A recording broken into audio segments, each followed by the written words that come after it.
श्रीगुरुभ्यो नमः। हरि ओम। श्रीमहागणाधिपतये नमः। श्रीमहासरस्वत्यै नमः। श्रीगुरुभ्यो नमः। हरि ओम। जगदं पितरं वंदे पार्वती परमेश्वरं।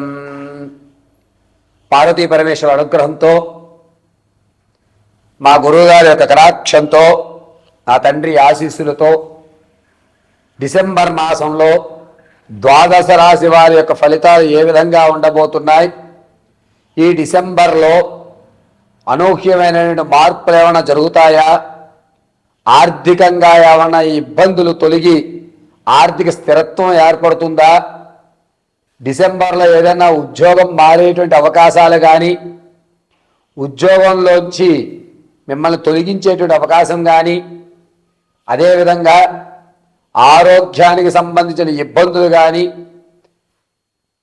ఇతర సంబంధాలను మీరు విడిచిపెట్టినటువంటి బంధాలు మళ్ళా తిరిగి పునరుద్ధరీకరవడం కానీ, విదేశాల్లో ఉన్న వారికి ఈ సమయంలో ఏ విధంగా ఉండబోతోంది డిసెంబర్ నెలంతా కూడా,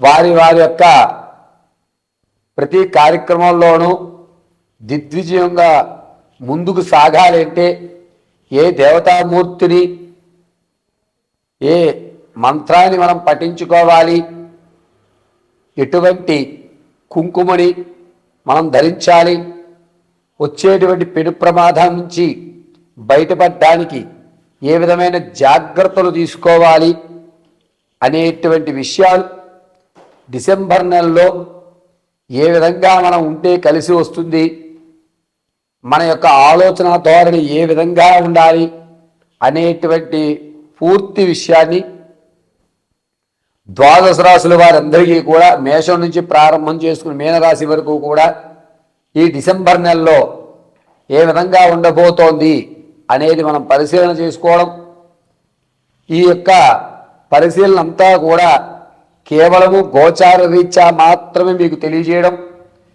ఈ గోచార రీత్యా చెప్పేటువంటి ఫలితాలు రమారమి 70% వరకు కూడా మ్యాచ్ అవుతాయి. మరి మిగిలిన 30% ఏమిటి గురువుగారు అంటే, అది మీ కర్మ సిద్ధాంతాన్ని అనుసరించి ఉంటుంది.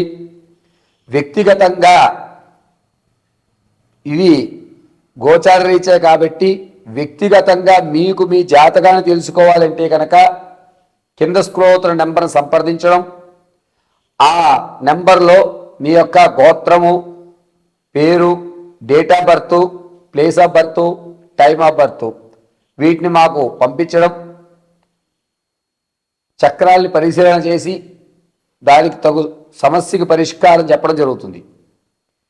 కొంతమందికి డేట్ ఆఫ్ బర్త్ తెలియకపోతే మీ ఫోటోను పంపించడం, మేము అడిగేటువంటి ప్రశ్నలకు సమాధానం చెప్పడం, దానివల్ల మేము మీ యొక్క జాతకాన్ని పూర్తిగా పరిశీలించి వివరించడం చెప్పడం జరుగుతుంది. కాబట్టి ఇప్పుడు తెలియజేసేటువంటి డిసెంబర్ ఫలితాలన్నీ కూడా గోచార రీత్యా మాత్రమే చెప్పడం జరుగుతుంది. ప్రతి ఒక్కరూ ఈ విషయాన్ని గమనించండి.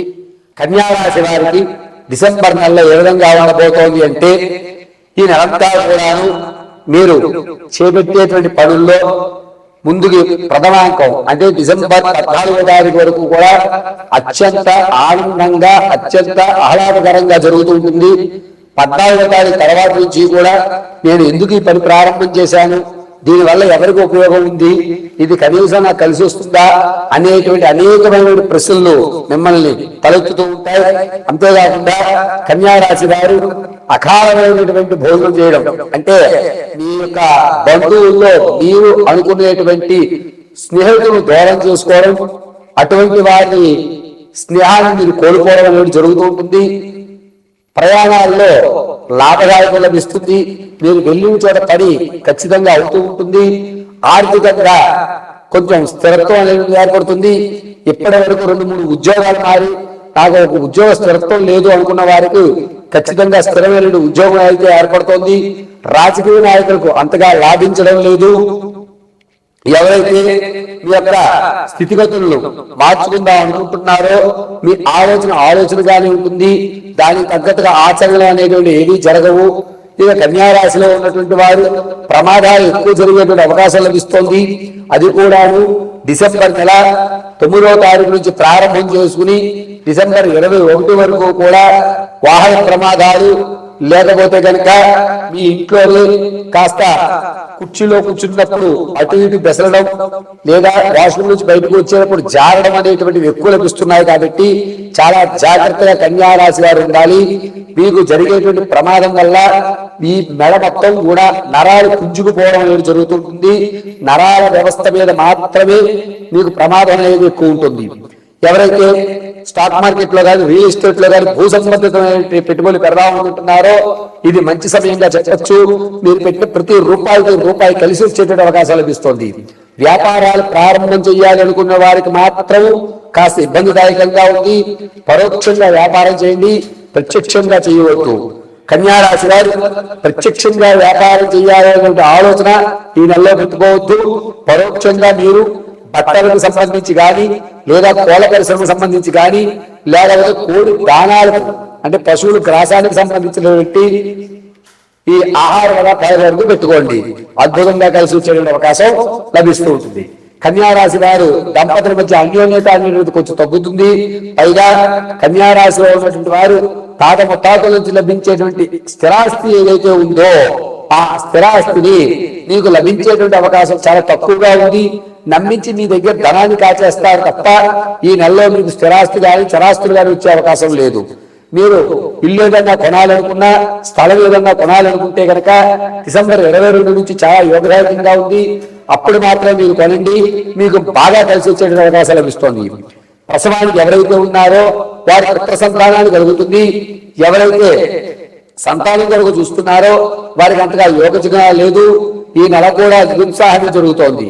కన్యారాశిలో వారు వివాహం కొరకు ఎవరైతే చూస్తున్నారో వారు ఈ నెల ఎట్టి పరిస్థితుల్లోనూ వివాహ ఆలోచన మాత్రం పెట్టుకోవద్దు.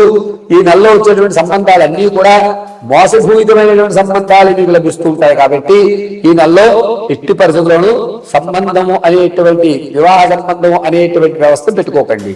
ఇక మీరు విడిచిపెట్టినటువంటి పాత బంధాలు కానీ, అక్రమ సంబంధాలు కానీ ఏవైతే ఉన్నాయో అవి ఈ నెలలో మీరు జైలుకి చేరవు. వాటిని విడిచిపెడుతూ ఉంటారు. కొత్త బంధాలను కూడా మీరు విడిచిపెట్టేటువంటి అవకాశమే ఎక్కువగా లభిస్తోంది.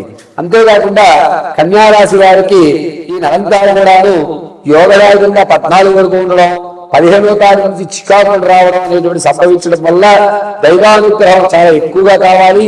కాబట్టి నిత్యము కూడా శ్రీమన్నారాయణ మహామంత్రం జపించుకోవడం, లేదంటే కనుక లక్ష్మీనారాయణాయ నమః అనుకోవడం చాలా ఉత్తమం.